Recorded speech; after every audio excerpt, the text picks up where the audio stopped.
Hello, it's Tracy Dix here from Wyrd Learning, and today I am on day 21 of my conversion card challenge with James Wedmore's powerful language patterns that convert. So today, the language pattern we've got is the fact dash means blank. When you point out an undeniable fact, you can connect it to something you want them to agree to. Formula, the fact that you blank. Examples in action. The fact that you've made it this far means you have a commitment to growing your business. Or, the fact that you're still watching this video right now means that you're looking to turn your business into a more efficient model that is equipped to scale, and that some part of you is serious about growing your business, right? So, the concept of facts in academic writing is a very interesting one, and it can be discipline specific as well, in terms of the approaches to what is a fact and what is something that's debatable. So in the sciences, a lot of the curriculum is textbook based, and there are certain facts that don't go challenged within the discipline. So as new research is carried out, certain things always hold true, such as, for example, DNA looks like a spiral staircase. The number of chromosomes that kind of make up particular genders and things like that. I'm not a scientist, so I'm a little bit out of my depth here. I probably need to get Alex to weigh in on this one. However, the nature of university research is that the boundaries of knowledge are being challenged all the time. And perhaps, if you're at undergraduate level, particularly in your first or second years, that is less so the case because your curriculum is going to be focused much more on the foundations of knowledge. So that is something that isn't really as much up for debate as it can be in other disciplines. Whereas in disciplines such as history, it may be a fact that certain events occur, but the circumstances around which they occurred, the whys and the wherefores, would be debatable, and there is a sense of, whose version of history are we studying?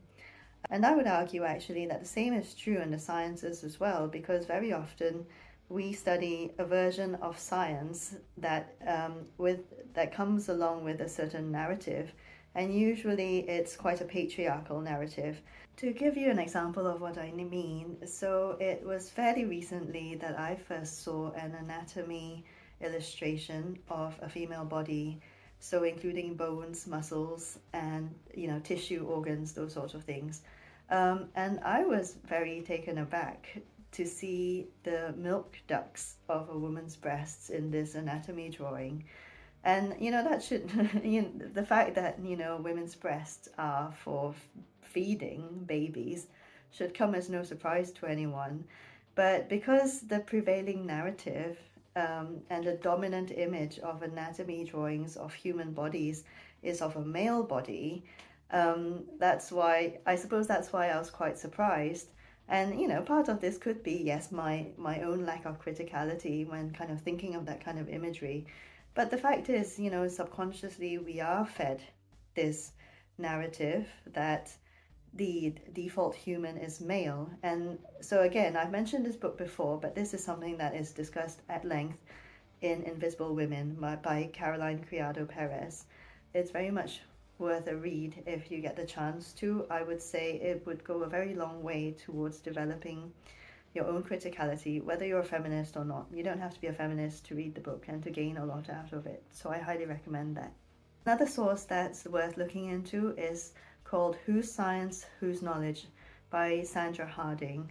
Now I have to admit I haven't read this yet, but it was recommended to me by a friend. And again, it addresses the issue that what we take as facts in science is something that will be refined over time as research becomes more and more sophisticated as we learn kind of more about, how our world works.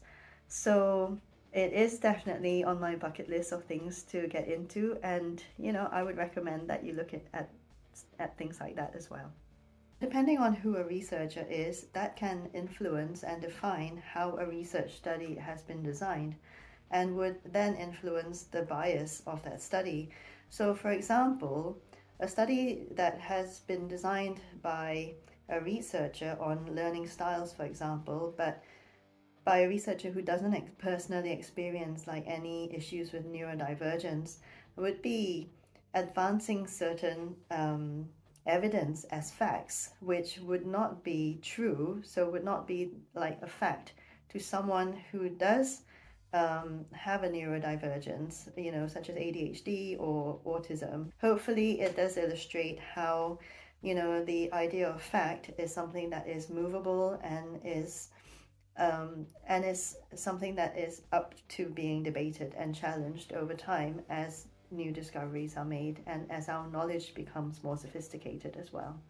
All right, that's all for today. Thank you very much, and join me again for tomorrow, day 22.